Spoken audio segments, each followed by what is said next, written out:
सब लोग, good evening all of you. मैं अनिता कुमार एस्टेक अकेडमी में आप सभी का हार्दिक स्वागत और अभिनंदन करती हूँ।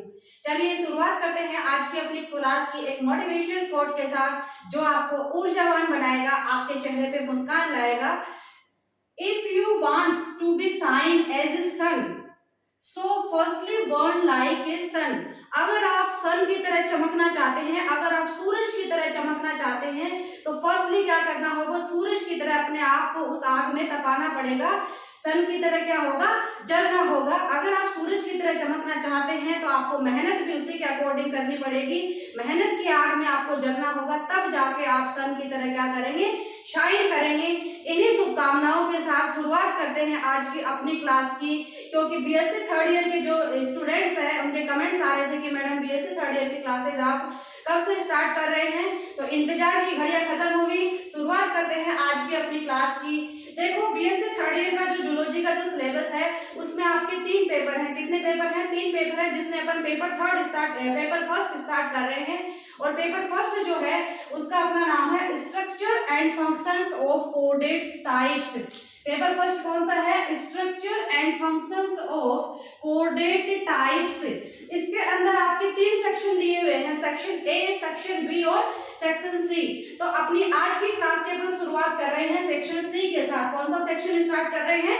सेक्शन सी के साथ। आप नोटबुक और पेन अपने हाथ में रखेंगे और सेक्शन सी वहां पे आप नोट डाउन करेंगे।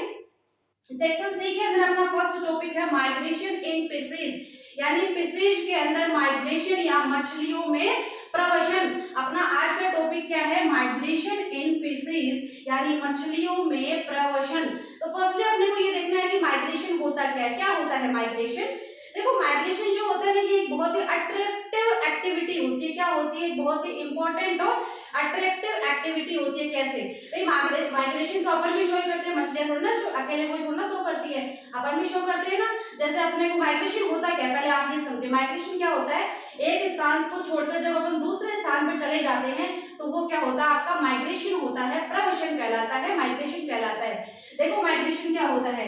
एक स्थान से दूसरे स्थान पर अभिगमन करना ही या चले जाना ही क्या कहलाता है? माइग्रेशन कहलाता है।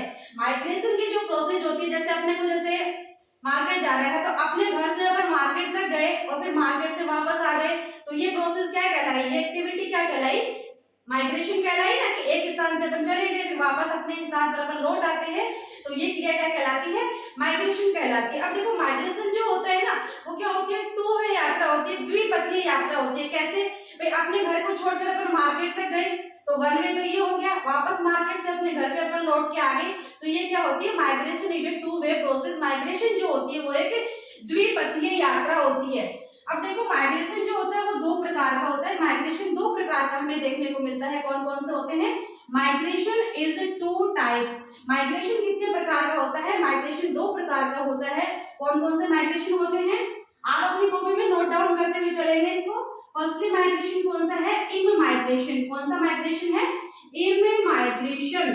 इसको हिंदी में कहते हैं अंतर प्रवसन। क्या कहेंगे? अंतर प्रवसन। इम माइग्रेशन का हिंदी वर्ड क्या होता है? अंतर प्रवसन। एंड दूसरा माइग्रेशन कौन सा है? इम माइग्रेशन। इसका मतलब होता है बहिर्प्रवसन। इम माइग्रेशन क्या होता है? देखो यहाँ पे मैंने ये जो डायग्राम बनाया है इससे आप अच्छी तरह समझ सकते हैं कि इम माइग्रेशन क्या है और इम माइग्रेशन यहाँ पे क्या होता है। देखो इम माइग्रेशन क्या होता है? अंतर प्रवसन यानी अंदर आना। तो ये तो मैंने क्या बना दिया इधर अपना, जैसे ये अपना घर है और ये अदर पैलेस है। अदर पैलेस से जब अपन वापस लौटकर अपने घर की ओर आते हैं तो इस प्रकार का माइग्रेशन क्या कहलाता है? इम माइग्रेशन यानी अंतर प्रवसन, यानी अन्यत्र स्थान से वापस अपने घर की ओर लौटना ही क्या कहलाएगा? इम माइग्रेशन या अंतर प्रवसन। बिल्कुल जस्ट इसके उल्टा हो जाएगा। इम माइग्रेशन यानी बहिर्प्रवसन क्या होता है? तो अपने घर से और अदर पैलेस की ओर जाना या दूसरे स्थान पे चले जाना ही क्या कहलाता है? इम माइग्रेशन या बहिर्प्रवसन। देखो इनका इंग्लिश जो प्रोनाउंसिएशन है इनका सेम है, तो आप थोड़ा सा हिंदी वर्ड या इसकी जो मीनिंग है वो याद कर लेंगे। इम यानी आई एम, इसको आप ऐसे भी याद कर सकते हैं। आई एम जैसे इन से इसको रिलेटेड जोड़ के याद कर सकते हैं। इन यानी क्या होता है? अंदर आना। और ई से क्या होता है एग्जिट यानी बाहर जाना। तो ऐसे करके आप इसको याद रख सकते हैं कि अपने घर या अपने निवास स्थान से अन्यत्र चले जाना ही क्या कहलाता है अंतर प्रवशन, बहिर्प्रवशन, और वापस अपने घर की ओर लौटना क्या कहलाता है अंतर प्रवशन। तो दैट्स क्लियर। माइग्रेशन कितने प्रकार का होता है? दो प्रकार का माइग्रेशन होता है, बहिर्प्रवशन और अंतर प्रवशन, इमाइग्रेशन और इमाइग्रेशन। क्लियर यहाँ तक? अब देखते हैं, देखो माइग्रेशन हो चुका है, माइग्रेशन के टाइप्स हो चुके हैं। अब देखो many factors affecting of migration, यानी कोई भी जीव जो है चाहे अपन माइग्रेशन दर्शा रही हो चाहे फिशेज माइग्रेशन दर्शा रही हो, उसका जो माइग्रेशन करने का जो रीजन होता है वो कोई पर्टिकुलर रीजन होता है, तभी तो माइग्रेशन दर्शाते हैं। भाई अपन यहाँ से मार्केट जा रहे हैं, क्यों जा रहे हैं? ऐसे थोड़ा ना जा रहे हैं, ऐसे नहीं जाते ना। अपनी कुछ आवश्यकताएं होती हैं, अपनी कुछ जरूरतें होती हैं, उनको पूरा करने के लिए अपन क्या करते हैं मार्केट जाते हैं या माइग्रेशन दर्शाते हैं। वैसे ही जो फिशेज होती हैं ये माइग्रेशन क्यों दर्शाती हैं? क्योंकि फिशेज में क्या होता है इनकी भी कुछ आवश्यकताएं हो सकती है, या तो इनकी प्रजनन संबंधी आवश्यकताएं हो सकती हैं, रिप्रोडक्शन से रिलेटेड आवश्यकताएं हो सकती हैं, या फिर इनकी कोई भोजन संबंधी आवश्यकता होती है, इसीलिए ये क्या करती हैं माइग्रेशन दर्शाती हैं। अब देखो many factors affecting of migration, यानी माइग्रेशन को प्रभावित करने के कई कारक हो सकते हैं। फर्स्ट होता है केमिकल फैक्टर और सेकंड है बायोलॉजिकल फैक्टर, यानी कुछ केमिकल फैक्टर कुछ रासायनिक कारक भी हो सकते हैं और कुछ बायोलॉजिकल फैक्टर भी माइग्रेशन को इफेक्ट करते हैं, जिसके कारण मछलियां जो होती है वो अपने निवास स्थान को छोड़ के अन्यत्र चली जाती हैं। तो यहाँ तक आप लोगों को समझ में आ गया, तो मैं इसको इरेज कर देती हूँ, थोड़ा सा फिर से इसको रिपीट कर लेते हैं। देखो माइग्रेशन इन फिशेज में मैंने क्या बताया, सिंपली माइग्रेशन क्या होता है एक स्थान से दूसरे स्थान पर चले जाना ही क्या है माइग्रेशन होता है। माइग्रेशन जो होता है वो क्या होती है द्विपक्षीय यात्रा होती है, टू वे प्रोसेस होती है, यानी अपने घर से अन्यत्र चले जाना या फिर अपना जो टेरिटोरियल एरिया जो होता है अपना निवास स्थान जो होता है उसको छोड़कर अपन अन्यत्र स्थान पर चले जाते हैं। वहां पे जो अपनी आवश्यकताएं होती है वो पूरी हो जाती है, तो पर वापस क्या होते हैं अपने जो निवास स्थान होता है वहां पे लौट आते हैं। दैट्स क्लियर यहाँ तक? अब देखो माइग्रेशन इज टू टाइप्स, मैंने माइग्रेशन कितने प्रकार का बताया। माइग्रेशन जो होता है वो दो प्रकार का होता है, अंतरप्रवेशन और बहिर्प्रवेशन, यानी इमाइग्रेशन और इमाइग्रेशन।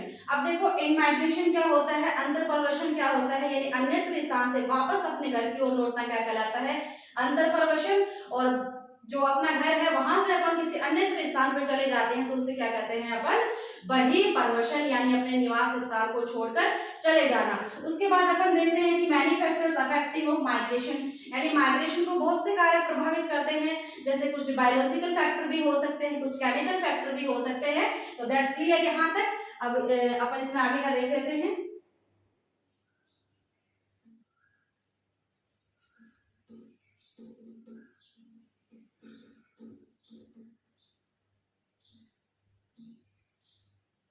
आप इसको अपनी नोटबुक में लिखते हुए चलेंगे यहाँ से। अब यहाँ पे अपन ये देख लेते हैं कि जो बायोलॉजिकल फैक्टर होते हैं वो कौन से होते हैं और केमिकल फैक्टर कौन से होते हैं जिससे जो मछलियां हैं जो फिशेज हैं वो अपना निवास स्थान छोड़ने के लिए मजबूर हो जाती हैं। तो फर्स्टली यहाँ पर अपन लिख लेते हैं chemical factor. Firstly note down करेंगे केमिकल फैक्टर या रासायनिक कारक।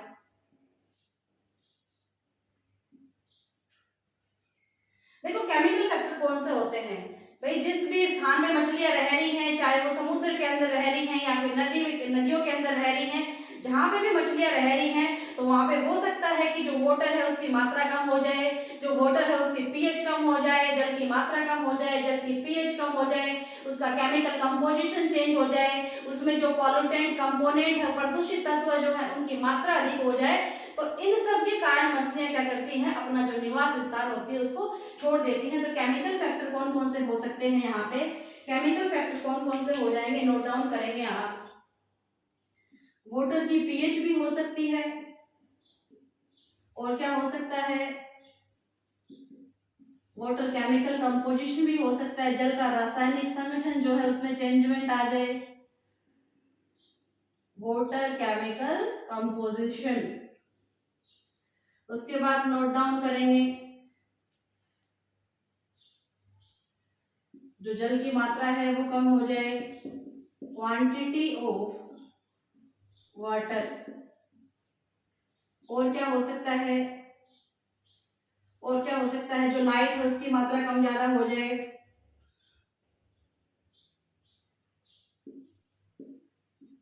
प्रकाश की तीव्रता,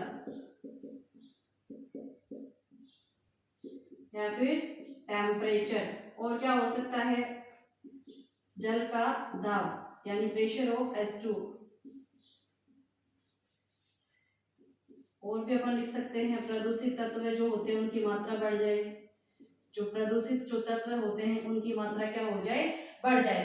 अब देखो केमिकल फैक्टर कौन कौन से होते हैं, वाटर की जो पीएच होती है वो चेंज हो जाए, या फिर जो वाटर का रासायनिक संगठन है उसमें कुछ बदलाव आ जाए, वाटर की जो क्वांटिटी है उसकी जो मात्रा है वो कम ज्यादा हो सकती है, प्रकाश की जो तीव्रता होती है उसमें कोई कमी या उसमें अधिकता हो जाती है, टेम्परेचर जो होता है उसमें बदलाव आ जाए, जो प्रेशर ऑफ H2 है उसमें चेंजमेंट आ जाए, या जो पोल्यूटेंट जो कंपोनेंट होते हैं उनकी मात्रा अगर जो मछली का जो निवास स्थान है वहां पे बढ़ जाती है तो मछलियां क्या करती हैं, अपने निवास स्थान को छोड़ के चली जाती है, क्योंकि इस प्रकार के जो वातावरण है उसमें जो मछलियां होती हैं, फिशेज जो होती हैं वो सरवाइव नहीं कर सकती, तो उनके पास ऐसा कोई ऑप्शन नहीं रहता है, तो उन्हें अपना निवास स्थान जो होता है वो छोड़ना ही पड़ता है। तो दैट्स क्लियर यहाँ तक।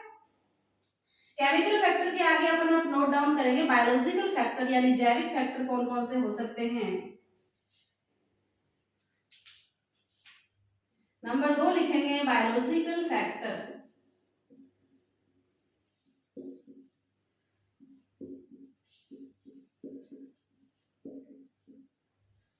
बायोलॉजिकल फैक्टर या जैविक कारक कौन कौन से हो सकते हैं। देखो बायोलॉजिकल फैक्टर क्या हो सकते हैं कि मछली का जो निवास स्थान है वहां पे या तो जो भोजन है उसकी कमी हो जाए, या फिर उसके रिप्रोडक्शन के लिए, उसके जीवित रहने के लिए अनुकूल परिस्थितियां नहीं होती हैं, तो मछलियां क्या करती हैं, वहां से माइग्रेशन शो करती हैं, माइग्रेशन दर्शाती हैं। तो इसमें लिख लेंगे बायोलॉजिकल फैक्टर यहाँ पे अपने कौन कौन से हो जाएंगे।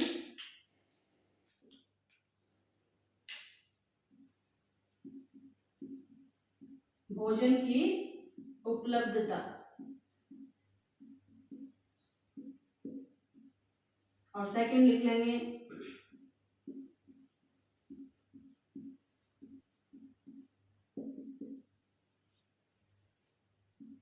रिप्रोडक्शन रिलेटेड यानी प्रजनन संबंधी अगर कोई उनकी आवश्यकता है वो वहां पे पूरी नहीं हो रही है तो अपने निवास स्थान को क्या करती हैं, छोड़कर चली जाती हैं। यहाँ तक आई होप आप समझ गए होंगे। इसके बाद अपन पढ़ लेते हैं types of migratory fishes. Types of migratory fishes जो है इसको वेरी इंपॉर्टेंट आप टिक करेंगे, क्योंकि आपके जो शॉर्ट आंसर टाइप जो वन लाइनर क्वेश्चन आते हैं वहां से क्वेश्चन यहाँ से प्रत्येक साल निकलता है। तो मैं आपको अपनी नेक्स्ट हेडिंग लगाएंगे types of migratory fishes, heading लगाएंगे टाइप्स ऑफ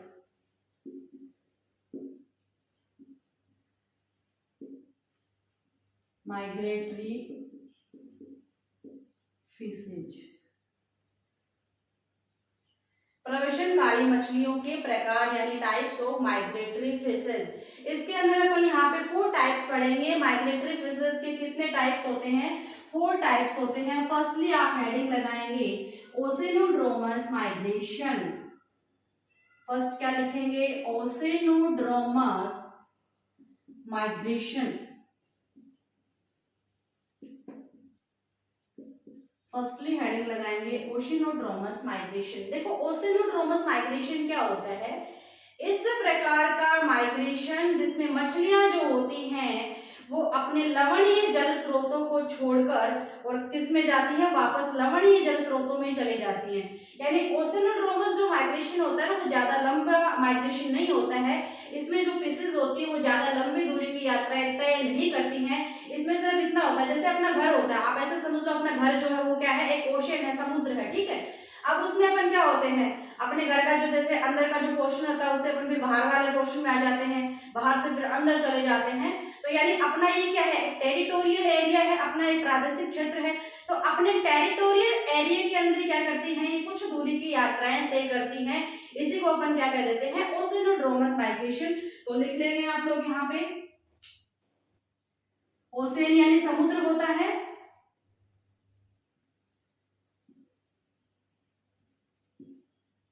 लिखेंगे समुद्री या लवणीय जल स्रोतों में, समुद्री या लवणीय जल स्रोतों में पाई जाने वाली मछलियां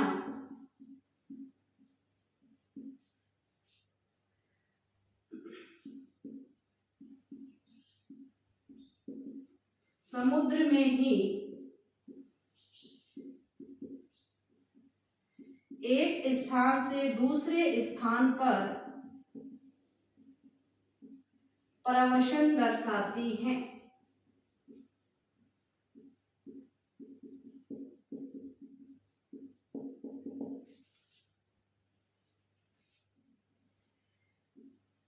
या फिर मैं इसको दूसरे शब्दों में ऐसे भी लिख सकती हूँ, ये माइग्रेशन जो होता है क्या होता है, अपने टेरिटोरियल एरिया के अंदर ही होता है।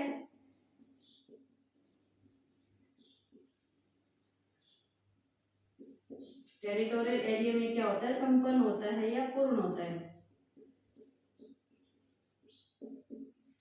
क्या बताया मैंने ओशन एंड ड्रोमस माइग्रेशन में, मैंने क्या बताया, क्लियरली आप लोग देख रहे हैं कि समुद्री या लवणीय जल स्रोतों में पाई जाने वाली मछलियां समुद्र में ही क्या करती हैं, एक स्थान से दूसरे स्थान पर प्रवसन दर्शाती हैं। क्या कहलाती हैं, ओशिनोड्रोमस माइग्रेटरी फिशेस कहलाती हैं। और ये माइग्रेशन जो होता है वो अपने टेरिटोरियल एरिया में ही संपन्न होता है, यानी ये जहाँ पे रह रही हैं वहीं पे क्या करती हैं, एक स्थान से दूसरे स्थान पे चली जाती हैं और जब उनकी आवश्यकता पूरी हो जाती है तो वापस वहीं लौट आती हैं। इस प्रकार का माइग्रेशन क्या कहलाता है, ओशिनोड्रोमस माइग्रेशन कहलाता है।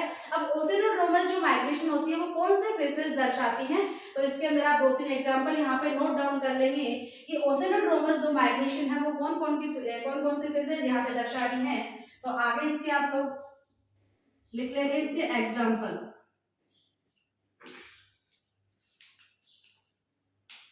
एग्जाम्पल लिखें आप लोग, हैरिंग्स फिश, हैरिंग्स फिश होती है, एक होती है क्यूपिया,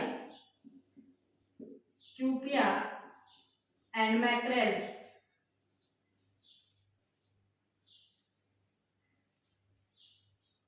ये जो तीनों मछलियां हैं ये क्या दर्शाती हैं, ओशिनोड्रोमस माइग्रेशन दर्शाती हैं। कौन कौन सी बताई मैंने, herring fish, clupea fish and mackerels fish. तो दैट्स क्लियर। ओशिनोड्रोमस माइग्रेशन क्या होता है, फिर से समझ लीजिए, ओशिनोड्रोमस माइग्रेशन क्या है, ओशन यानी समुद्र होता है। क्लियरली आप सब लोगों को पता है कि ओशन समुद्र होता है, तो समुद्र के अंदर एक स्थान से दूसरे स्थान पर चलेगी, वापस वहीं लौट आती है। इस प्रकार का माइग्रेशन क्या कहलाता है, ओशिनोड्रोमस माइग्रेशन। और ओशिनोड्रोमस माइग्रेशन कौन कौन सी फिशेस दर्शाती हैं, तो herring fish, clupea fish and mackerels fish. Clear यहां तक।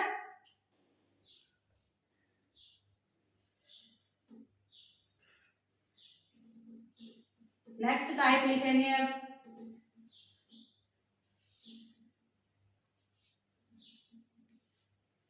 नेक्स्ट हेडिंग लगाएं, post anadromous migration, post anadromous migration. क्या बताया मैंने, फर्स्ट बताया ओशिनोड्रोमस माइग्रेशन, सेकंड है अपना post anadromous migration. Post anadromous migration जो होता है ये वे मछलियां दर्शाती हैं जो स्वच्छ जलीय स्रोतों में रहती हैं या नदियों के अंदर पाई जाती हैं। इस प्रकार की मछलियां कैसा माइग्रेशन दर्शाती हैं, पोस्ट एनाड्रोमस माइग्रेशन, यानी वे मछलियां जो स्वच्छ जलीय स्रोतों में रहती हैं और क्या दर्शाएंगी, पोस्ट एनाड्रोमस माइग्रेशन दर्शाती है। तो इसकी डेफिनेशन आप लोग यहाँ पे लिख लेंगे, लिखें, स्वच्छ जलीय स्रोतों में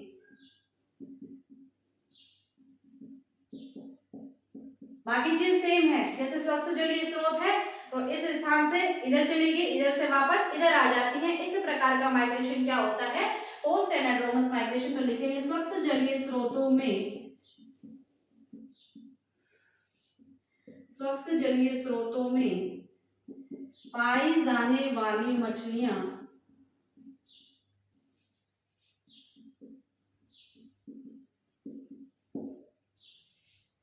एक स्थान से दूसरे स्थान पर प्रवशन दर्शाती हैं, प्रवशन दर्शाती हैं, क्या कहलाता है? Post anadromous migration. एग्जाम्पल लिख लीजिए आप इसके, लिखेंगे carp and trout fish. Post anadromous migration कौन सी मछलियां दर्शाती हैं, कौन से फिशेस दर्शाती हैं? कार्प और ट्राउट फिश। कार्प और ट्राउट फिश जो होती है कहाँ पाई जाती है? स्वच्छ जलीय स्रोतों में पाई जाती है, आपकी नदियों के अंदर पाई जाती है। तो पोस्ट एनाड्रोमस माइग्रेशन आप लोगों के क्लियर हो चुका है। नेक्स्ट चले आगे, सब बच्चों के समझ में आ गए यहाँ तक? चलिए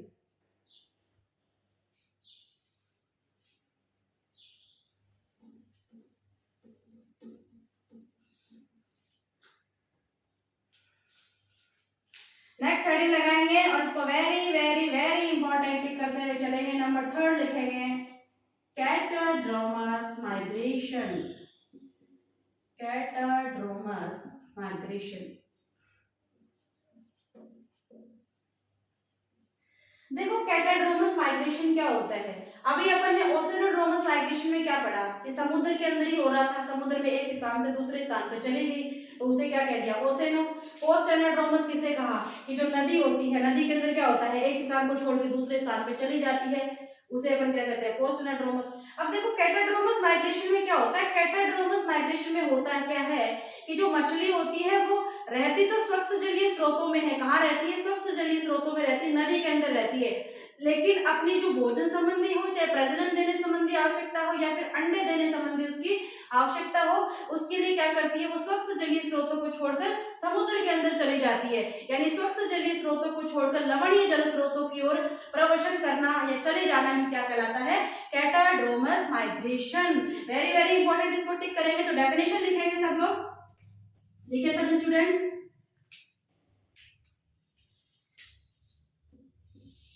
क्या लिखेंगे? स्वच्छ जलीय स्रोतों को छोड़कर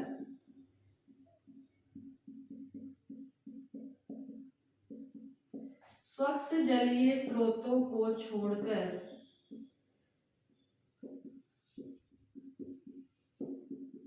लवणीय जल स्रोतों में चले जाना ही, लवणीय जल स्रोतों में चले जाना ही क्या कहलाएगा?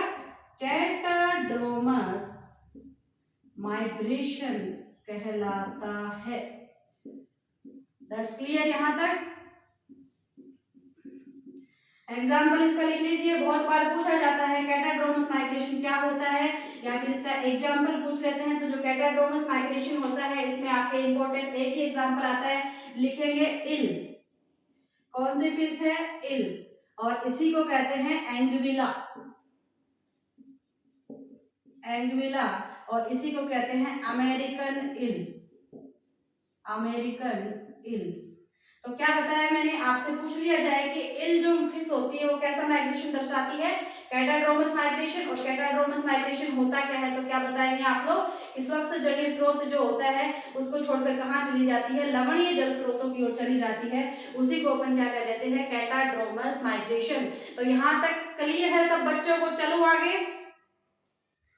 ओके चलिए नेक्स्ट लिखिए इसमें लास्ट एनाड्रोमस माइग्रेशन। क्या लिखेंगे? Anadromous migration.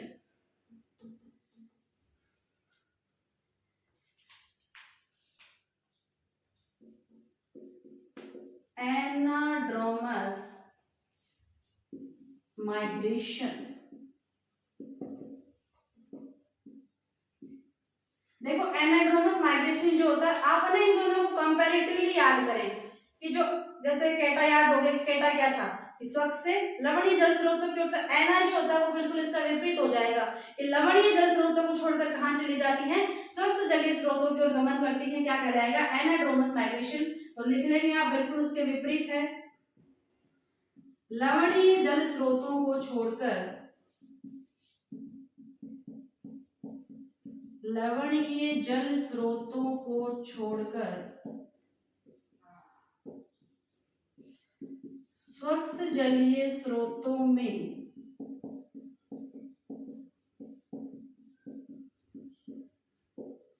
गमन करना ही एनाड्रोमस एनाड्रोमस माइग्रेशन कहलाता है। समझ में आ गया सब बच्चों को? यहाँ तक एग्जाम्पल लिख लेंगे इसका। एनाड्रोमस माइग्रेशन का एग्जाम्पल लिखें साल्मन, कौन से fish? Salmon, hilsa and trout. Petromyzon भी इसी में आती है, पेट्रोमाइजोन। तो कौन कौन सी फिश बताई मैंने? साल्मन फिश है, हिल्सा है, ट्राउट है, पेट्रामाइजोन फिश है, सारी किसमें आती हैं? एनाड्रोमस माइग्रेशन दर्शाती हैं, यानी लवणीय जल स्रोतों को छोड़कर स्वच्छ जलीय स्रोतों की ओर गमन करती हैं। देखो एग्जाम के पॉइंट ऑफ व्यू से अगर देखा जाए तो आपके कैटाड्रोमस माइग्रेशन और एनाड्रोमस माइग्रेशन जो है ये दोनों इंपॉर्टेंट है। इन दोनों को वापस से थोड़ा सा आप समझ लीजिए, एक आउटलाइन डायग्राम से आप इसको समझ लेंगे।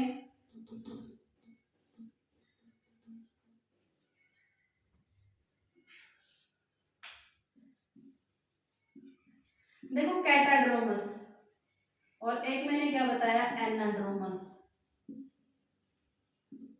कैटाड्रोमस माइग्रेशन में क्या बताया मैंने?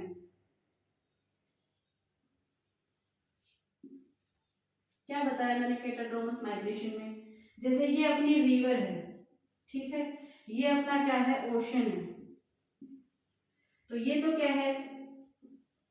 फ्रेश वाटर है, और ये क्या है? मैराइन वाटर है।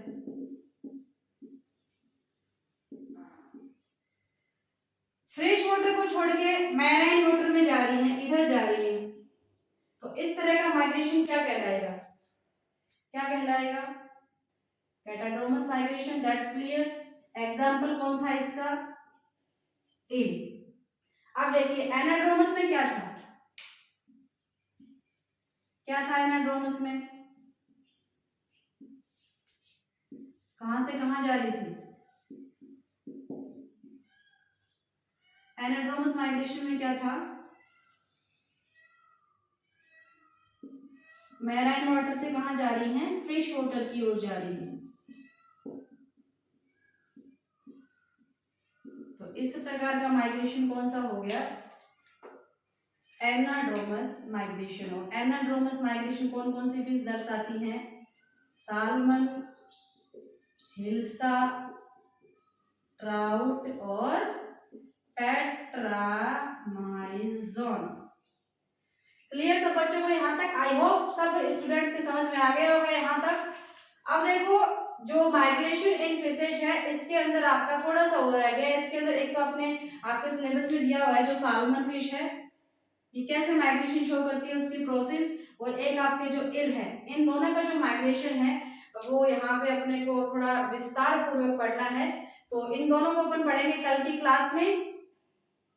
अगर यहाँ तक किसी भी बच्चे को कोई प्रॉब्लम आ रही है, जैसे दिखाई नहीं दे रहा है, आवाज में कहीं कोई प्रॉब्लम है, तो कमेंट बॉक्स में लिख के आप मुझे बता सकते हैं। नेक्स्ट क्लास में जो आपकी प्रॉब्लम्स हैं उनको सोल्व करते हुए इम्प्रूवमेंट किया जाएगा। एस्टेक एकेडमी की ये जो क्लासेस हैं आप इन्हें क्या करना है बताइए? आपको लाइक करना है, शेयर करना है और सब्सक्राइब करना है। इन्हें ज्यादा से ज्यादा अपने दोस्तों के साथ शेयर कीजिए ताकि ये जो क्लासेज हैं इनसे सब बच्चे जो हैं, सब स्टूडेंट्स जो हैं वो प्रॉफिट ले सके। क्योंकि अभी घर पे क्या है, फ्री बैठे हैं, कुछ कर भी नहीं रहे हैं, तो आप लोग क्या है अभी से अपनी जो पढ़ाई है उसको कंटिन्यू रखें, खाली नहीं बैठे। क्योंकि एग्जाम तो बीएससी थर्ड ईयर की जो एग्जाम है आपको पता ही है, बीएससी थर्ड ईयर वाले जो बच्चे हैं उनको प्रमोट नहीं करेंगे।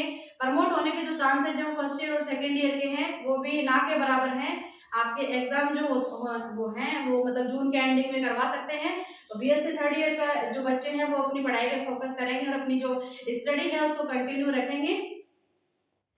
तो लाइक करें, शेयर करें और सब्सक्राइब करें। Thank you.